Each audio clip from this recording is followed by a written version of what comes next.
United গ্রুপের কাছ থেকে দীর্ঘ ১.৫ যুগেরও বেশি সময় ধরে জমি কিনেও বসবাস করতে পারছে না ভুক্তভোগী এম.এ. কাদের।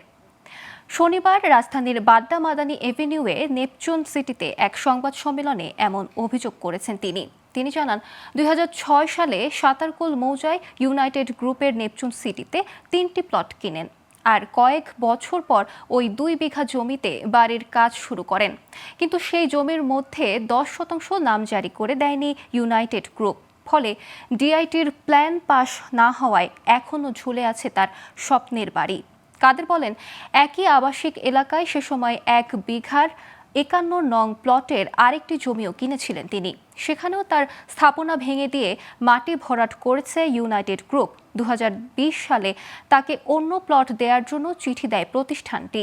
চিঠিতে তারা জানায় ৫১ নং প্লট ইউনাইটেড গ্রুপের কর্পোরেট অফিসের জন্য নেওয়া হবে, কিন্তু আপত্তি জানালে সপরিবারে জীবন নাশের হুমকি দেওয়া হয় তার পরিবারকে বলেও অভিযোগ করেন কাদের। এ নিয়ে করা মামলাটি এখনো চলছে।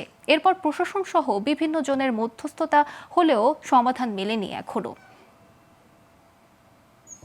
আমাদের যে প্রধান উপদেষ্টা বা আইন উপদেষ্টা, অন্যান্য যত উপদেষ্টা আছে এবং আমাদের দেশের পুলিশ প্রশাসন বা এখন সেনাবাহিনী যারা আছে, ওনারা যেন আমাকে একটু সহায়তা করে, আমি আমার জায়গাটা ওনারা আমাকে ছেড়ে দেয়, অথবা রাজা সাহেব আমাকে যে জায়গাটা দিতে বলেছে এই জায়গাটা আমাকে দিয়ে দেয়।